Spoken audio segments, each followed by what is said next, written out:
Luo Zeng sudah mengerti bahwa energi merah ini adalah musuh dari batas-batas itu. Selama batas transparan bersentuhan dengan energi kristal giok darah, seluruh batas transparan akan menjadi sangat tidak stabil. Ketika tinju kiri Luo Zeng menghancurkan stabilitas batas transparan, dia mengangkat tinju kanannya dan menggunakan karakteristik khusus dari kristal Feng Xiang untuk melemparkan lebih dari 10 pukulan dalam sekejap, benar-benar menghancurkan batas transparan. Meskipun kecepatan pemanggilan Yun Luo sangat cepat, di bawah serangan terus-menerus Luo Zeng, penghalang transparan itu hancur berkeping-keping. Setiap kali suara terdengar, batas transparan dilanggar oleh Luo Zeng. Melihat bahwa batasnya telah benar-benar kehilangan efeknya pada Luo Zeng, mata putih Yun Luo sedikit berkedip dan aura mengejutkan terpancar dari tubuhnya. Kemudian, lingkaran batas muncul di sekitar Luo Zeng. Batas-batas ini benar-benar berbeda dari yang transparan dari sebelumnya. Mereka benar-benar berwarna merah darah. Itu adalah batas penjara darah yang digunakan untuk menjebak Raja Iblis hari itu. Formasi roh penjara darah adalah formasi roh yang sangat kuat. Bahkan Raja Daemon Besi Hitam harus mengeluarkan sedikit usaha untuk menerobosnya. Penghalang tingkat ini lebih dari cukup untuk berurusan dengan ahli ranah penerangan surgawi. Namun, kepribadian Yun Luo berbeda dari orang biasa. Ketika dia melihat bahwa Luo Zeng dengan mudah menembus penghalangnya, dia tidak ragu untuk menggunakan Blood Prison Barrier. Gaun 9 warna Yun Luo berkibar lembut saat dia berdiri di tepi batas penjara darah. Bahkan ada senyum tipis di wajahnya saat dia bertanya kepada Luo Zeng, yang berada di dalam Blood Prison Boundary, bisakah kamu masih melanggar batas ini sekarang? Luo Zeng, yang berdiri di tengah Blood Prison Barrier, bisa merasakan haus darah yang memancar darinya. Tatapannya tertuju pada wajah Yun Luo. Tiba-tiba, dia memperlihatkan giginya yang putih seperti mutiara dan berkata kepada Yun Luo, kupikir kamu tidak akan tersenyum. Aku tidak menyangka kamu akan terlihat begitu baik saat melakukannya. Mata putih Yun Luo berkedip. Dengan gerakan tangannya yang seperti batu giok, aliran haus darah melonjak ke arah Luo Zeng dari dalam Blood Prison Barrier. Darah ini bisa mengganggu pikiran seseorang dan membuat orang menjadi gila. Jika jiwa seseorang tidak cukup kuat, itu bahkan bisa menyebabkan orang-orang di dalam Blood Prison Barrier saling membunuh. Luo Zeng merasa tubuhnya memanas saat untaian haus darah melonjak ke dalam pikirannya, seolah-olah mereka ingin mempengaruhi jiwanya dan membuatnya bersemangat. Namun, Luo Zeng menutup matanya sedikit dan memasuki keadaan tidak mementingkan diri sendiri.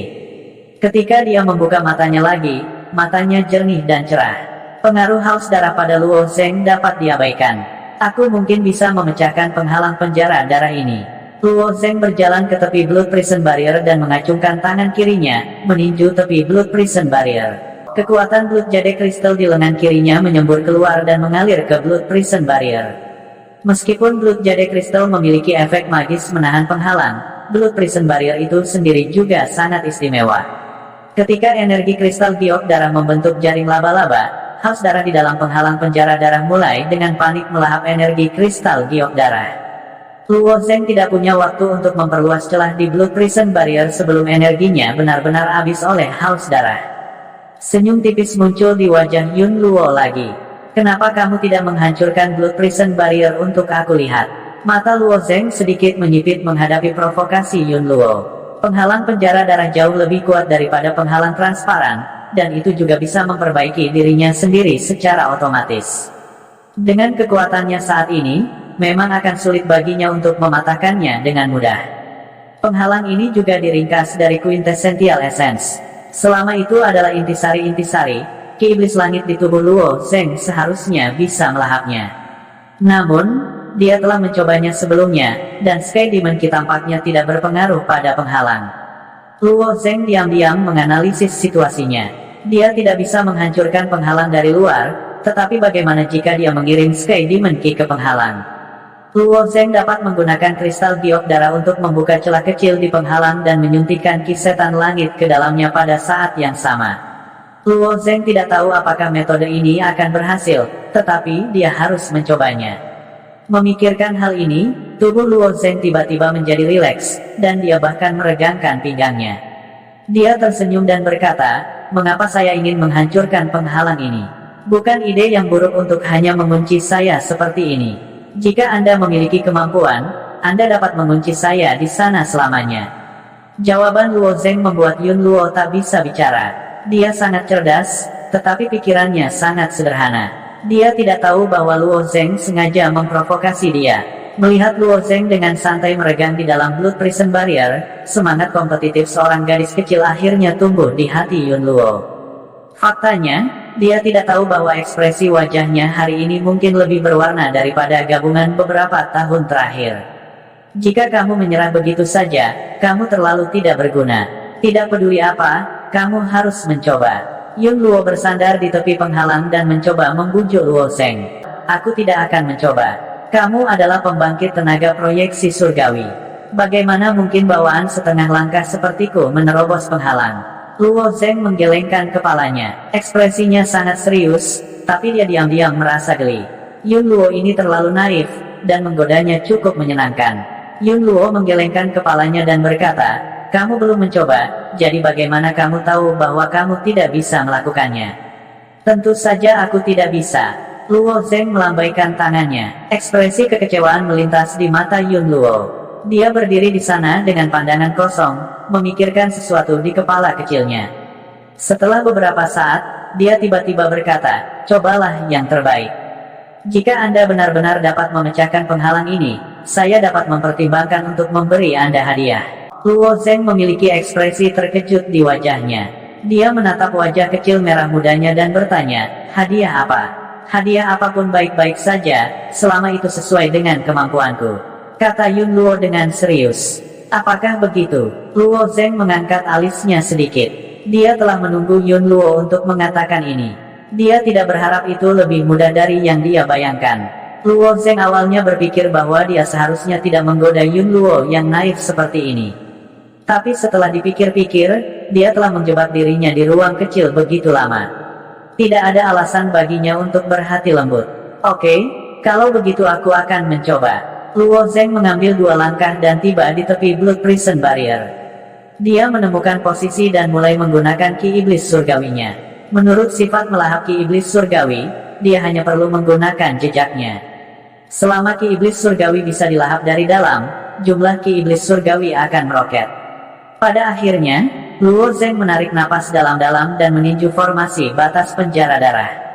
Mengandalkan energi merah dari Blood Jade Crystal, dia berhasil membuat celah di penghalang, tetapi celah itu dengan cepat diperbaiki oleh Blood Evil Ki dengan kecepatan yang terlihat. Namun, pada saat ini, Luo Zeng telah menyuntikkan gumpalan ki iblis surgawi ke dalamnya. Gumpalan Sky Devil True Ki itu seperti pewarna yang dilemparkan ke dalam air, dengan cepat menyebar. Ketika ki darah jahat di sekitarnya mengepung ki sejati iblis surgawi, ki sejati iblis surgawi melawan, terus-menerus melahap ki darah jahat. Kecepatan penyebaran ki iblis surgawi terlihat dengan mata telanjang. Selain itu menjadi lebih cepat dan lebih cepat. Pertama, bola hitam seukuran kepalan tangan muncul di Blood Prison Barrier. Kemudian, bagian kecil dari Blood Prison Barrier ini berubah menjadi ungu hitam. Akhirnya, seluruh Blood Prison Barrier berubah menjadi ungu hitam. Dengan kata lain, seluruh Blood Prison Barrier sekarang berada di bawah kendali Luo Zeng. Luo Zeng dengan ringan menyentuh Blood Prison Barrier. Merusak. Ki iblis surgawi di penghalang penjara darah menerima perintah Luo Zeng dan dengan cepat menghilang antara langit dan bumi. Penghalang penjara darah dihancurkan oleh Luo Zeng. Mata para prajurit yang menonton dari sela-sela akan keluar dari rongganya. Penghalang penjara darah yang terkenal, yang telah menjebak 3 raja iblis biasa pada saat yang sama tanpa putus, dihancurkan setengah langkah ke bocah Xiantian begitu saja. Legenda penghalang penjara darah Yun Luo sangat terkenal di tentara kekaisaran. Ini karena dalam pertempuran di Menara Kembar Qian Kun 2 tahun lalu, Yun Luo memanggil penghalang penjara darah untuk menjebak 3 raja iblis biasa. Meskipun ketiga raja iblis ini tidak sekuat raja iblis perkasa surgawi dan raja iblis besi gelap, mereka tetaplah raja iblis. Dan ada 3 dari mereka. Karena jebakan Yun Luo terhadap 3 raja iblis, situasinya menjadi terbalik. Setelah para pembudidaya penerangan surgawi dari pasukan kekaisaran membunuh raja iblis api murni yang terkenal, mereka membunuh 3 raja iblis biasa dan memberikan pukulan berat kepada pasukan iblis. Pada saat itu, Yun Luo tidak hanya mengepung 3 raja iblis biasa, tetapi juga membunuh lebih dari 3.000 prajurit iblis dan jenderal iblis sendirian. Karena itu, Julukan Yun Luo sebagai Masakre Maiden tersebar luas di White Turk City. Para prajurit yang berpartisipasi dalam pertempuran itu dengan jelas mengingat gaun putih salju Yun Luo yang berlumuran darah iblis. Itu aneh dan indah, tapi siapa bocah di depan mereka ini? Dia mengenakan jubah murid luar dari Sekte Awan Zamrud, dan kekuatannya hanya setengah langkah Xiantian. Kekuatannya mirip dengan seorang perwira di tentara kekaisaran. Para prajurit ini tidak tahu bagaimana bocah ini bisa menghancurkan Blood Prison Barrier. Mungkinkah Tuan Yun Luo bersikap lunak padanya? Mereka dengan cepat menyangkal ide ini di dalam hati mereka. Meskipun tidak mungkin bagi mereka untuk berhubungan dengan sosok besar seperti Yun Luo, legenda Yun Luo tersebar di tentara. Dengan karakter Yun Luo, tidak mungkin baginya untuk bersikap mudah padanya. Saat penghalang penjara darah menghilang, Luo Zeng berjalan ke arah Yun Luo dengan senyum di wajahnya dan berkata, "Ingat apa yang kamu katakan. Berjanjilah padaku sebuah permintaan." Yun Luo mengangguk dan berkata, "Tentu saja aku ingat ini. Mengapa kamu berbicara omong kosong?" Luo Zeng tiba-tiba menunjuk ke wajahnya dan berkata, "Lalu cium aku." Ketika sekelompok tentara di sebelahnya mendengar kata-kata Luo Zeng, mereka hampir tanpa sadar menggosok telinga mereka. Mereka bertanya-tanya apakah mereka salah dengar. Kata-kata Luo Zeng tampaknya lebih kuat daripada baut tiba-tiba. Tidak hanya anak ini kuat, tetapi dia juga sangat berani. Dia benar-benar berani menggoda Yun Luo. Apalagi, janji Yun Luo sangat berharga sehingga tidak bisa diukur dengan uang. Anak ini benar-benar menyia-nyiakannya begitu saja. Di sisi lain, Yun Luo berkedip dan memiliki ekspresi aneh di wajahnya. Permintaan ini tampaknya agak terlalu sederhana. Hal-hal yang bisa saya lakukan jauh lebih dari itu. Saya sarankan Anda memikirkannya dengan hati-hati. "Tidak perlu, ini satu-satunya permintaanku," kata Luo Zeng sambil tersenyum. Setelah mengatakan itu, dia bahkan menjulurkan wajahnya. Melihat ekspresi Luo Zeng, alis Yun Luo sedikit berkerut, seolah dia tidak mengerti apa yang sedang terjadi. Tidak lama kemudian, dia diam-diam berjalan di depan Luo Zeng, berjinjit, dan menjulurkan kepala kecilnya. Luo Zeng merasakan angin harum bertiup ke arahnya. Sepasang bibir lembab mematuk wajahnya seperti anak ayam yang mematuk nasi sebelum dengan cepat berpisah. Ekspresi Yun Luo tidak berubah. Dia tidak mengatakan apa-apa. Sebaliknya, dia berbalik dan dengan cepat kembali ke rumahnya. Duduk di sajadah yang biasa dia gunakan untuk berkultivasi, Yun Luo ingin memejamkan mata dan berkultivasi. Namun, dia terus merasa sedikit gelisah. Dengan temperamen Yun Luo, hampir tidak mungkin hal seperti itu terjadi. Luo Zeng masih remaja, jadi meminta Yun Luo untuk menciumnya sebenarnya hanya lelucon. Dia mengira Yun Luo akan membodohinya dengan menguncinya di perbatasan, jadi dia membuat rencana ini untuk membalas dendam.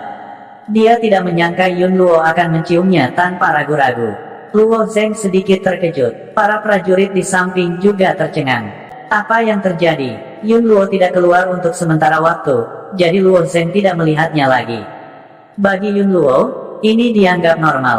Dalam hidupnya, selain berpartisipasi dalam pertahanan tentara kekaisaran, dia menghabiskan sisa waktunya di rumahnya berkultivasi tanpa henti. Sebelum dia pergi, Luo Zeng mengemasi barang-barangnya, melihat rumahnya dalam-dalam, dan kemudian berbalik untuk pergi. Murid-murid Sekte Awan Biru semuanya telah pergi, jadi mereka tentu saja tidak akan mengirim kereta langit terbang raksasa lain untuk menjemput Luo Zeng. Sekarang, Luo Zeng hanya bisa kembali sendiri. Untungnya, klan iblis menderita kekalahan telak kali ini dan kehilangan dua raja iblis. Seluruh kamp klan iblis jauh lebih terkendali, dan pasukan kekaisaran kota berdaulat putih telah memusnahkan anggota klan iblis di sekitarnya dan hutan langit. Mereka bersiap untuk serangan balik berikutnya dan ingin merebut kembali dua menara Qiankun. Ini tidak ada hubungannya dengan Luo Zeng. Dia bukan anggota tentara kekaisaran, tetapi murid dari Sekte Awan Biru. Setelah meninggalkan kota berdaulat putih, Luo Zeng bergegas kembali ke Sekte Awan Biru. Dalam perjalanan ke kota Kaisar Putih ini, Luo Zeng telah memperoleh banyak hal. Dia tidak hanya menyempurnakan tubuhnya menjadi senjata spiritual kelas menengah dengan menyerap api suci iblis surgawi, tetapi dia juga telah menanamkan dua kristal ke dalam tubuhnya. Kedua kristal ini adalah suplemen yang bagus untuk kekuatan Luo Zeng. Yang membuat Luo Zeng lebih bahagia adalah dia bisa merasakan sedikit perubahan pada dantiannya. Setelah mengalami beberapa serangan berintensitas tinggi, arus hangat perlahan memperluas dantiannya. Mungkin sudah waktunya baginya untuk mengubah esensi sejatinya. Setelah esensi sejatinya berhasil diubah, maka Luo Zeng akan benar-benar menjadi bentuk kehidupan Xiantian. Pada saat itu, kekuatannya akan mengalami lompatan kualitatif. Memikirkan hal-hal ini di benaknya, dia berjalan cepat sepanjang jalan. Tanpa sadar, dia melewati hutan langit dan memasuki wilayah paling utara dari dinasti surga yang terbakar, Kabupaten Guanghan. Dibandingkan dengan kabupaten lain di wilayah timur, kabupaten di utara ini tidak sejahtera. Belum lagi ibu kota kekaisaran surga yang terbakar, Kabupaten Guanghan ini bahkan tidak bisa dibandingkan dengan kota asal Luo Zeng, Kabupaten Chongyang. Namun, di alam liar, Luo Zeng, yang telah berlari dengan kakinya selama 2 hari 2 malam, akhirnya melihat jejak kehidupan manusia. Dengan kemampuan Luo Zeng saat ini, tidak akan sulit baginya untuk melintasi setengah dari wilayah dinasti surga yang terbakar dan kembali ke Sekte Awan Biru. Namun, dia tidak memiliki tugas penting apapun, dan dia tidak perlu melakukannya. Karena itu, setelah memasuki Kabupaten Guanghan, Luo Zeng menemukan restoran untuk mengistirahatkan kakinya. Restoran ini, yang disebut Restoran Bulan Emas, dianggap sebagai tempat yang mewah bagi orang biasa. Meskipun tidak dapat dibandingkan dengan gedung gerimis angin emas, itu dianggap sebagai tempat paling mewah di Kabupaten Guanghan. Setelah bepergian selama 2 hari 2 malam, wajah Luo Zeng tertutup debu. Namun, pelayan restoran Golden Moon cukup berpengetahuan. Dia tidak menunjukkan ketidaksenangan sedikit pun karena pakaian Luo Zeng. Sebaliknya, sikapnya sangat sopan. Di mata pelayan itu, orang-orang seperti Luo Zeng dapat dianggap sebagai orang-orang dari dunia petinju. Biasanya, orang-orang dari dunia petinju sangat kaya. Mereka mendengar bahwa orang-orang ini memiliki jenis mata uang yang disebut batu kristal kubik. Batu kristal kubik dapat dengan mudah membeli 10 restoran bulan emas. Emas dan perak biasa seperti kotoran di mata mereka. Meskipun rumor ini adalah desas-desus, situasinya memang benar. Misalnya, Luo Zeng hanya perlu membuang kristal persegi dengan santai dan itu akan cukup untuk mengubah orang biasa menjadi orang kaya. Tidak lama setelah Luo Zeng duduk, sebuah meja penuh dengan hidangan enak disajikan di atas meja. Makan sendirian, dia tidak berdiri di atas upacara. Dia menundukkan kepalanya dan mulai melahap dirinya sendiri. Dia menyapu piring di atas meja seperti tornado menyapu awan. Mungkin karena tata krama meja Luo Zeng terlalu tidak sedap dipandang. Orang-orang di beberapa meja berikutnya saling berbisik. Luo Zeng tidak peduli. Dia makan makanannya sendiri dan merenungkan di mana dia bisa mendapatkan kuda cepat untuk melanjutkan perjalanannya setelah makan malam. Akan sangat bagus jika dia bisa mendapatkan kereta langit terbang di Kabupaten Guanghan. Namun, kemungkinan itu terlalu kecil. Di kota county yang begitu besar, dia yakin dia bisa membeli kuda naga terbang atau kuda-kuda pengejar petir. Meskipun mereka tidak secepat kereta langit terbang, mereka lebih cepat dan tidak terlalu melelahkan. Dia akan bertanya kepada pelayan tentang informasi ini nanti. Saat Luo Zeng sedang makan, sekelompok orang masuk ke restoran. Mereka berteriak dan berteriak. Mereka sangat mencolok. Mereka mengulurkan tangan dan melemparkan 2 batangan emas seukuran kepalan tangan ke atas meja. Pelayan, sajikan semua anggur dan makanan enak. Pemimpin kelompok itu duduk di kursi dan berteriak keras. Ketika para pelayan melihat batangan emas besar, mata mereka melebar dan mereka buru-buru membungkuk untuk melayani mereka. Luo Zeng hanya melirik mereka beberapa kali sebelum melanjutkan makannya. Namun, suara orang-orang ini sangat keras. Semua orang di restoran bisa mendengarnya dengan jelas. Kakak kedua, apakah kita benar-benar tidak akan kembali ke lembah Naga Giok? Salah satu pria bertanya, kembali ke lembah Naga Giok? Kamu tidak sedang bermimpi, apakah kamu tahu siapa orang-orang itu? Ku beritahu, mereka berasal dari 7 keluarga bangsawan.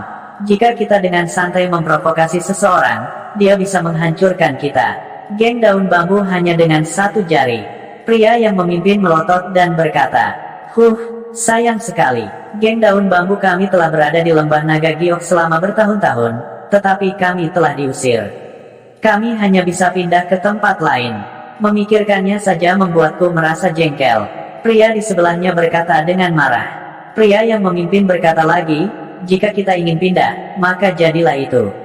Di mata mereka, kita bahkan bukan pengganggu lokal. Mereka bukan naga yang kuat, tapi naga surgawi. Pria itu sepertinya tidak dapat menemukan metafora yang lebih cocok. Untungnya, orang-orang itu sangat murah hati. Mereka kemudian menghadiahi kita beberapa kristal persegi, sehingga kita akhirnya bisa menetap di tempat-tempat berbahaya ini. Ayo cari rumah bordil untuk bersenang-senang malam ini, kata pria lain. Ketika Luo Zeng mendengar tentang lembah naga giok, dia segera mengangkat alisnya. Luo Zeng tidak asing dengan 3 kata lembah naga giok. Beberapa waktu lalu, dia kebetulan melihatnya di teknik klan pemurnian senjata. Ada 2 tempat yang tercatat di dalamnya, dan itu adalah Gunung 9 Yin dan lembah naga giok. Kedua tempat ini tidak terkenal, jadi Luo Zeng terlalu asing dengan mereka. Terlebih lagi, dia sibuk mempersiapkan ujian pembunuhan iblis, jadi dia tidak menyelidikinya dengan hati-hati. Sekarang setelah dia mendengar tentang lembah naga giok, Luo Zeng secara alami lebih memperhatikan. Mendengarkan percakapan sekelompok pria, mereka seharusnya berasal dari geng yang disebut geng daun bambu. Mereka mungkin bukan orang baik biasanya, dan mereka bercokol di lembah naga giok sepanjang tahun. Lembah naga giok harus menjadi benteng mereka. Namun, dari nada mereka, sepertinya mereka telah diusir oleh 7 keluarga bangsawan. Tidak hanya itu, 7 keluarga bangsawan bahkan memberi mereka beberapa kristal persegi untuk mengirim mereka pergi. Mendengar ini, Luo Zeng sedikit tersenyum. Jika teknik klan pemurnian senjata bisa dijual dengan harga seperti itu, pasti ada rahasia besar di baliknya. Karena Luo Zeng memiliki halaman itu, tidak ada alasan baginya untuk melewatkan rahasia ini. Jadi, setelah makan dan minum sepuasnya, Luo Zeng meletakkan mangkuk dan sumpitnya dan berjalan menuju sekelompok pria. Teman, aku ingin menanyakan sesuatu padamu, Luo Zeng bertanya sambil tersenyum. Pemimpin orang-orang itu menoleh dan menatapnya dengan mata seperti lonceng, bertanya, ada apa? Tempat macam apa lembah naga giok yang kamu bicarakan ini? Luo Zeng bertanya lagi. Pria itu menyeringai, jika geng daun bambu masuk ke kota, mereka akan menjadi warga biasa. Jika mereka pergi ke pegunungan, mereka akan menjadi bandit. Mengapa mereka berbicara dengan orang biasa? Terlebih lagi, Luo Zeng tampak seperti salah satu dari pemuda yang tidak berpengalaman itu. Jadi, pria itu melambaikan tangannya, pergi bermain di tempat lain. Apa hubungannya lembah naga giok denganmu? Luo Zeng tidak marah. Dia hanya terus bertanya, apakah lembah naga giok Gunung 9 Yin? Luo Zeng ingat nama tempat itu. Lembah naga giok seharusnya terletak di Gunung 9 Yin. Tanpa diduga, mata pria itu semakin melebar. Apakah kamu tidak mendengar apa yang saya katakan? Tidak masalah apakah itu Gunung 8 Yin atau Gunung 9 Yin, itu bukan sesuatu yang harus kamu ketahui. Jika kamu tidaknya sekarang, kamu tidak akan bisa. Nah, jangan bilang aku tidak memperingatkanmu. Tepat saat pria itu selesai berbicara, mata Luo Zeng sedikit menyipit. Aura mengejutkan tiba-tiba melonjak ke arah para pria. Meskipun orang-orang ini memiliki beberapa keterampilan dan telah membunuh banyak orang, mereka pada dasarnya berada di alam pelatihan kulit atau alam pelatihan daging. Mereka adalah seniman bela diri paling dasar. Di bawah tekanan Luo Zeng, wajah anggota geng daun bambu di meja menjadi pucat. Gigi mereka bergemeletup tanpa henti, mengeluarkan suara yang memekakkan telinga. Hanya setelah Luo Zeng menarik kekuatannya, wajah hijau pucat sekelompok pria kekar itu berangsur-angsur pulih. Tetapi pada saat ini, wajah mereka masih pucat pasi, tanpa sedikit pun darah di wajah mereka. Geng daun bambu akhirnya mengerti bahwa orang di depan mereka bukanlah seseorang yang bisa dianggap enteng. Luo Zeng mengetuk jarinya dengan ringan dan mengeluarkan batu kristal persegi dari cincin sumerunya. Dia dengan santai melemparkannya ke atas meja. Katakan padaku, di mana lembah naga giok Gunung 9 Yin? Pria itu memandangi batu kristal persegi di atas meja. Dia mengerti bahwa dia harus menerimanya bahkan jika dia tidak mau. Dia harus mengatakan lokasi lembah naga giok bahkan jika dia tidak ingin. Gunung 9 Yin, itu tidak besar, itu gunung kecil. Keluar dari gerbang utara Kabupaten Guanghan dan ikuti jalan resmi selama 20 menit mil. Lembah naga giok berada di sisi Gunung 9 Yin. Naiki Gunung 9 Yin dan Anda akan melihat hutan bambu. Kelilingi hutan bambu dan Anda akan melihat kolam yang dalam. Bagaimanapun, ini adalah saran kelompok pria ini. Bahkan di bawah situasi tegang seperti itu, pria ini masih dapat berbicara dengan lancar. Luo Zeng menepuk bahu pria kekar itu. Bagus, batu kristal persegi ini milikmu. Setelah mengatakan itu, Luo Zeng membayar makanan dan turun. Dia harus melakukan perjalanan ke lembah naga giok. Setelah Luo Zeng pergi, pria kekar itu merosot di kursi, benar-benar kehilangan semangat kepahlawanannya sebelumnya. Bagaimana kelompok orang ini bisa begitu mesum? Seperti yang dikatakan sekelompok pria kekar, lembah naga giok ini seharusnya menjadi benteng geng hutan bambu. Ada semua jenis senjata dan toples anggur di lembah, dan bahkan ada beberapa rumah kayu yang dibangun sebagai tempat tinggal. Setelah berkeliaran di lembah naga giok, Luo Zeng tidak menemukan apapun kecuali 2 orang di pintu masuk lembah. Aneh, karena orang-orang dari 7 keluarga pemilik tanah ada di sini, tidak mungkin hanya 2 penjaga dari keluarga Yu. Kemana begitu banyak orang pergi? Mungkinkah ada lorong lain di lembah naga giok ini? Luo Zeng mengerutkan kening sambil dia melihat sekeliling. Pada saat yang sama, dia berkeliaran di sekitar lembah. Akhirnya, Luo Zeng menemukan banyak jejak kaki berantakan di tanah di lembah. Dia mengangkat kepalanya dan melihat ke depan. Selain 3 bambu yang tumbuh di sepanjang dinding lembah, tidak ada lorong lain. Jejak kaki yang berantakan menyebar di sepanjang 3 bambu. Itu sangat aneh. Luo Zeng mengerutkan kening saat dia melihat ketiga bambu itu. Akar utama dari ketiga bambu itu seukuran mangkuk dan telah tumbuh selama bertahun-tahun. Namun, bambu di tengah telah dipotong, dan hanya tersisa setengahnya. Dia mengamati potongan pada tiang bambu. Itu jelas baru dipotong. Setelah beberapa pemikiran, Luo Zeng mengulurkan tangan untuk menyentuh bambu yang telah dipotong. Saat dia menyentuhnya, Luo Zeng menemukan sesuatu yang aneh. Dia menemukan bahwa bambu yang telah dipotong sebenarnya adalah ilusi. Formasi ilusi. Luo Zeng segera mengerti bahwa ada formasi ilusi yang didirikan di sini. Memotong bambu di tengah harus menjadi cara untuk memasuki formasi ilusi. Meskipun anggota geng daun bambu telah berada di sini selama bertahun-tahun, tidak ada dari mereka yang mencoba memotong bambu di tengah. Secara alami, mereka tidak dapat menemukan rahasia di baliknya. Tak perlu dikatakan, orang-orang yang memotong bambu, mengaktifkan formasi ilusi, dan membuka pintu masuk pasti berasal dari 7 keluarga pemilik tanah. Tepat ketika Luo Zeng hendak masuk, dia memikirkannya dan mengeluarkan topeng dari cincinnya. Luo Zeng tidak takut pada 7 keluarga pemilik tanah. Dia hanya mengenakan topeng untuk menghindari masalah yang tidak perlu. Sejak Luo Zeng meninggalkan Kabupaten Chongyang, dia memahami pentingnya sebuah keluarga. Sama seperti bagaimana Luo Zeng memprovokasi Suge Hong di awal, dia akhirnya memprovokasi sekelompok orang dari keluarga Suge. Bisa dibayangkan bahwa keluarga Suge akan selalu menemukan masalah dengannya. Oleh karena itu, memakai topeng hanyalah cara sederhana untuk menghindari masalah. Setelah mengenakan topeng, Luo Zeng mengangkat kakinya dan mengikuti jejak kaki menuju hutan bambu di depannya. Luo Zeng tidak asing dengan formasi ilusi. Setelah memasuki sekte awan biru di Gunung Scarlet, Luo Zeng telah mengalami banyak formasi ilusi. Saat dia melangkahi 3 bambu, Luo Zeng tiba-tiba merasakan dunia berputar. Pemandangan di depannya sudah berubah. Di balik tembok gunung ini adalah ruang yang sangat aneh. Meskipun Luo Zeng sudah siap secara mental, dia masih terkejut. Di mana tepatnya ini? Di depan Luo Zeng ada hutan yang luas. Jika dia melihat dari jauh, dia tidak akan bisa melihatnya. Namun, ketika dia melihat lebih dekat, setiap pohon di hutan lebih dari 100 kali lebih besar dari apa yang Luo Zeng lihat dalam hidupnya. Melihat dari jauh, Luo Zeng mengira itu adalah sehelai rumput. Namun, ketika dia melihat lebih dekat, dia menyadari bahwa bilah rumput ini seperti pohon yang menjulang tinggi. Adapun pohon yang menjulang tinggi, Luo Zeng berdiri di bawah akarnya, dan sosoknya seperti semut. Berdiri di atas akar yang setebal puluhan kaki, Luo Zeng tidak bisa melihat keseluruhan gambar sama sekali. Apakah ini benar-benar arai ilusi? Pada saat ini, Luo Zeng juga memiliki sedikit keraguan di hatinya. Jika itu bukan arai ilusi, lalu di mana tempat ini? Di mana bisa ada tanaman sebesar itu? Tidak peduli di mana itu, ini jelas bukan wilayah timur. Apa yang membuat Luo Zeng merasa lebih aneh adalah dia menemukan penghalang merah muda besar di langit, menutupi 100 mil ke segala arah.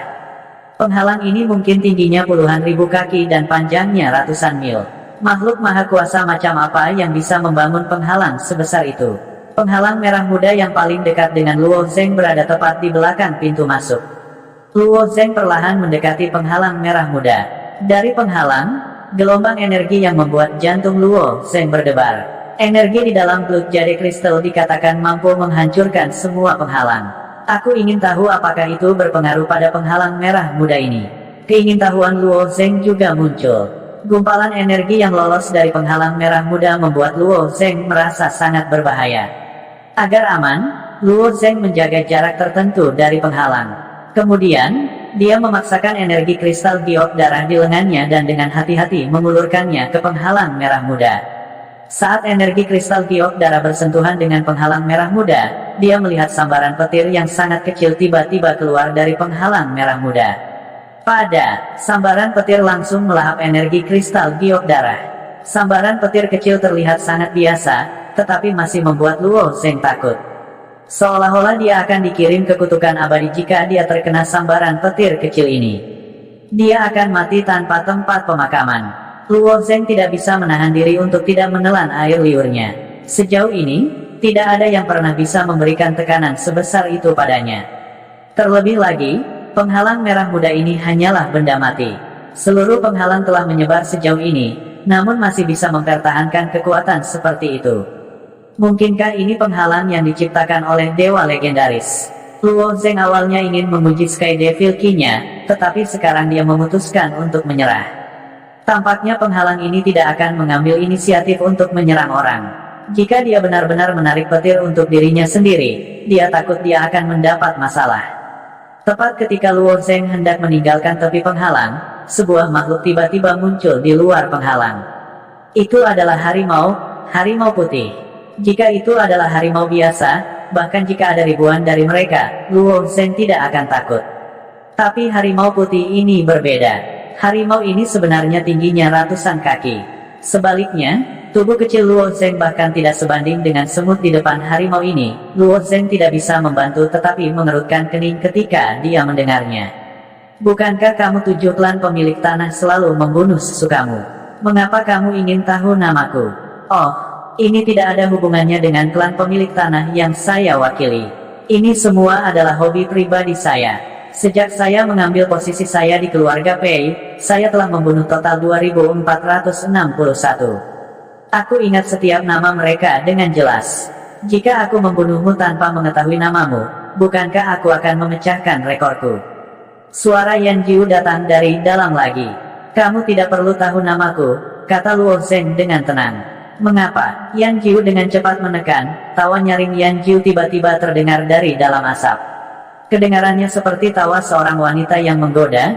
Ahahaha, sudah lama sekali seseorang berani mengatakan hal seperti ini kepadaku. Aku tidak menyangka itu datang dari junior tahap bawaan setengah langkah. Menarik, karena Anda tidak akan memberitahu saya nama Anda, saya akan membunuh Anda dengan 1000 luka dan mengiris 1000 keping daging Anda saat Anda masih hidup. Mari kita lihat apakah Anda akan memberitahu saya saat itu.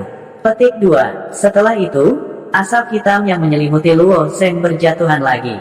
Tiba-tiba, niat membunuh datang dari punggung Luo Zeng. Niat membunuhnya begitu tajam hingga langsung mengenai hati Luo Zeng. Dengan kekuatan jiwa Luo Zeng, bahkan beberapa pembudidaya alam dewa penerangan mungkin bukan lawannya. Yan Jiu hanyalah makhluk hidup Conate Stage, jadi Luo Zeng dapat dengan mudah menentukan posisi Yan Jiu. Menurut niat membunuh Yan Jiu seharusnya datang dari punggungnya. Pada saat itu, Luo Zeng sengaja membuka celah dan menghadap ke depan seolah menghadapi musuh besar. Dia sedang menunggu saat Yan Jiu menyerang dari belakang sehingga dia bisa melakukan serangan balik. Sekarang waktunya. Luo Zeng bisa merasakan niat membunuh di belakangnya semakin kuat. Yan Jiu seharusnya berada tepat di depannya, jadi Luo Zeng mengayunkan belati terbangnya yang patah. Puff! Luo Zeng merasa seolah-olah dia telah menikam seseorang dari belakang dengan belati. Dengan ketajaman belati terbang yang patah, Yan Jiu pasti akan mati karena pukulan itu. Namun, pada saat itu, orang lain muncul di depan Luo Zeng. Orang itu adalah Yan Jiu. Ahahaha, Yan Jiu, yang secara misterius muncul di depan Luo Zeng, menghunus belati berbentuk ular dan menebas dada Luo Zeng dengan kejam. Kemudian, dia menghilang ke dalam kabut hitam yang bergulir. Baru setelah memasuki kabut hitam, Yan Jiu tertawa dan berkata, meskipun kamu hanya setengah langkah ke Conate Stage, kecepatan reaksimu jauh melebihi harapanku. Kamu memang memiliki beberapa keterampilan, tapi kekuatanmu masih belum mencukupi. Lagi pula, Anda hanya setengah langkah ke Conate Stage, jadi pemahaman Anda tentang Yuan sejati tidak dalam. Berdiri di kabut hitam, Luo Zeng mengerutkan kening. Aneh, jelas ada seseorang di belakangku. Menurut persepsi jiwaku, itu pasti Yan Jiu tanpa keraguan. Aku juga menggunakan belati terbang yang patah untuk menebasnya. Mengapa Yan Jiu tiba-tiba muncul di depanku? Apa yang begitu aneh tentang ini? Yan Jiu jelas tidak memberi Luo Zeng terlalu banyak waktu untuk memikirkan pertanyaan ini. Saat Luo Zeng sedang berpikir, kabut hitam mulai bergulir lagi. Hahaha. Kamu tidak bisa mengetahuinya, jangan khawatir, ada banyak orang yang tidak bisa mengetahuinya seperti kamu. Mereka sudah melapor ke Raja Neraka. Tepat saat suara melengking itu berhenti, niat membunuh datang dari kiri Luo Zeng. Apakah kali ini yang kiri? Sementara Luo Zeng menebak, dia berubah pikiran. Dia melambaikan belati terbang yang patah dan menyerang ke kanan. Itu benar, puff. Belati terbang Luo Zeng yang patah menikam Yan Jiu lagi. Namun, saat Luo Zeng menarik belati kembali, dia tidak melihat darah di bilahnya. Perasaan buruk muncul di hatinya. Salah, itu bagian belakang. Memotong. Belati berbentuk ular itu melukai punggung Luo Zeng. Kekuatan sayatannya begitu kuat sehingga daging Luo Zeng meringkuk dari sayatan itu. Apa yang sedang terjadi? Untuk sesaat, apakah dia sepertinya berhalusinasi? Luo Zeng merasa ada orang di kiri dan kanannya, dan itu adalah Yan Jiu sendiri. Mengapa mereka berdua menghilang secara misterius pada akhirnya? Dan mengapa Yan Jiu menyerangnya dari belakang? Ilusi ini membuat Luo Zeng berpikir bahwa Yan Jiu tidak sendirian. Sepertinya ada 2 atau bahkan 3 orang. Namun, hanya ada Yan Jiu yang berjalan ke arahnya sekarang. Mengapa ada 2 orang lagi entah dari mana? Yang lebih aneh lagi adalah mereka berdua benar-benar baik-baik saja setelah dipotong oleh belati terbang Luo Zeng yang patah. Hehe, beritahu saya nama Anda. Jika Anda memberitahu saya nama Anda, saya bisa membiarkan Anda mati sedikit lebih cepat. Anda tidak perlu menderita rasa sakit 1000 luka. Anda bisa membayangkan perasaan diiris daging dan darah Anda, sepotong demi sepotong oleh belatiku yang berbentuk ular. Suara Yan Jiu terdengar lagi. Tidak, seharusnya hanya Yan Jiu. Berdasarkan gaya 7 keluarga bangsawan, mereka akan memperhatikan bahwa dia hanya setengah langkah ke tahap bawaan dan tidak layak disebut di depan mereka. Tidak mungkin bagi mereka untuk mengirim beberapa orang untuk berurusan dengannya. Jika hanya Yan Jiu, maka 2 orang yang muncul di kiri dan kanannya barusan. Kilatan cahaya muncul di benak Luo Zeng. Luo Zeng tiba-tiba tercerahkan. Luo Zeng mencibir dan berkata, jangan terlalu membual. Apakah kamu pikir kamu akan memiliki kesempatan untuk menderita 1000 luka? Kenapa aku tidak punya kesempatan? Lihat, aku sudah memotongmu 2 kali. Hanya ada 998 luka yang tersisa. Aku punya banyak waktu untuk bermain denganmu. Begitu Yan Jiu selesai berbicara, kabut hitam mulai bergolak lagi. Sepertinya akan menyerang Luo Zeng untuk ketiga kalinya. Kali ini, Luo Zeng masih berdiri diam di tempat, menunggu Yan Jiu mendekat.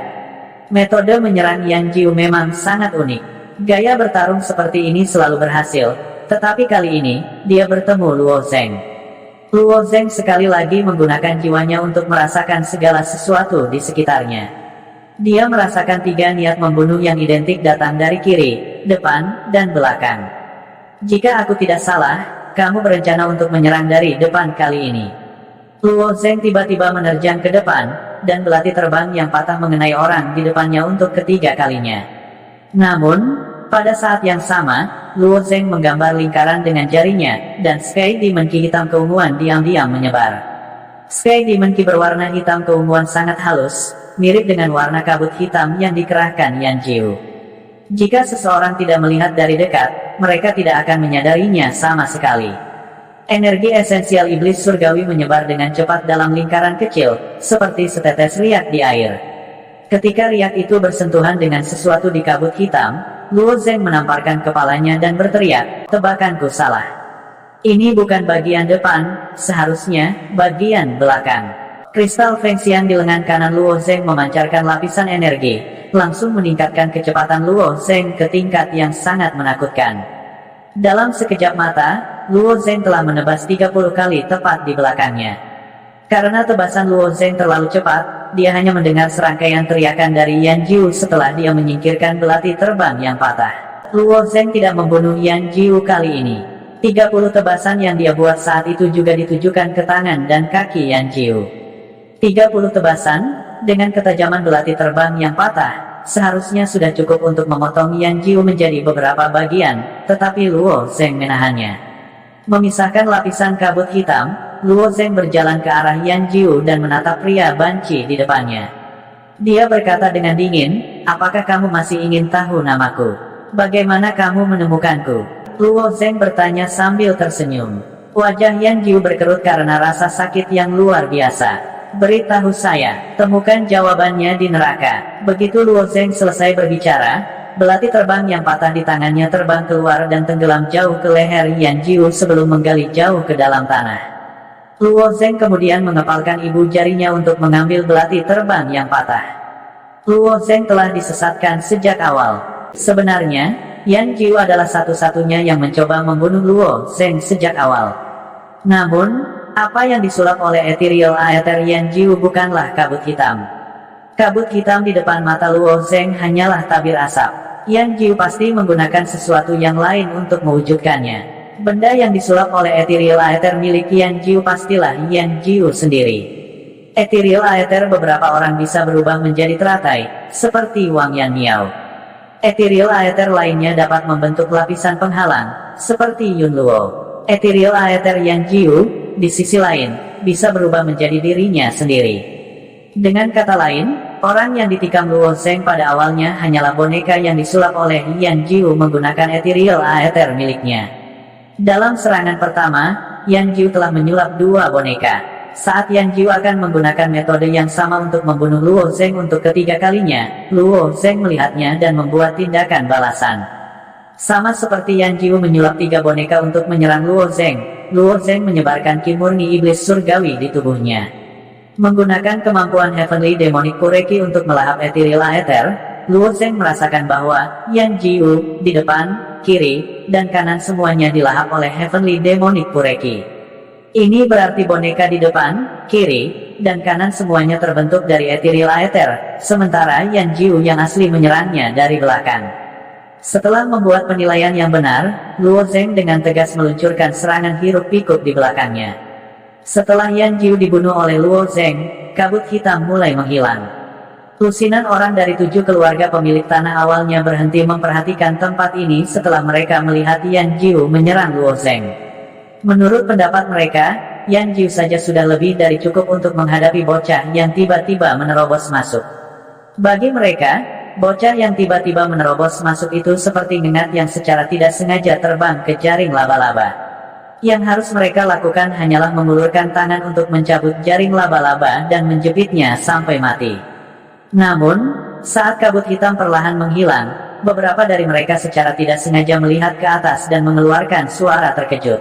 Yan Jiu sudah mati. Wanita berambut panjang itu juga menoleh dan menatap Luo Zeng dengan cemberut. Menarik, dia benar-benar bisa menghadapi Yan Jiu. Sepertinya aku meremehkan orang ini. Dia hanya setengah langkah ke Inbon, tapi dia berhasil membunuh Yan Jiu. Bocah ini benar-benar menarik, kata orang lain. Setelah Luo Zeng membunuh Yan Jiu, dia tidak mendekati orang-orang itu. Sebaliknya, dia berencana untuk mengelilingi mereka. Namun, pada saat ini, wanita berambut panjang itu tiba-tiba berteriak, "Siapa kamu?" Luo Zeng menjawab sambil menjaga kewaspadaannya, "Siapa saya tidak ada hubungannya dengan Anda. Juga, jangan gunakan nama 7 keluarga bangsawan untuk menakut-nakuti saya.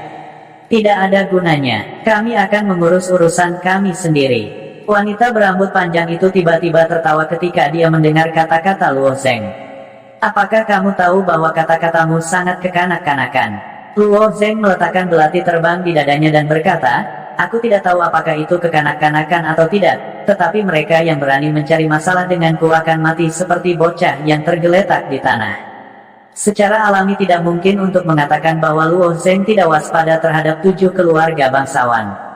Paling tidak, di antara lusinan orang di depannya, ada beberapa yang memancarkan aura yang sangat berbahaya.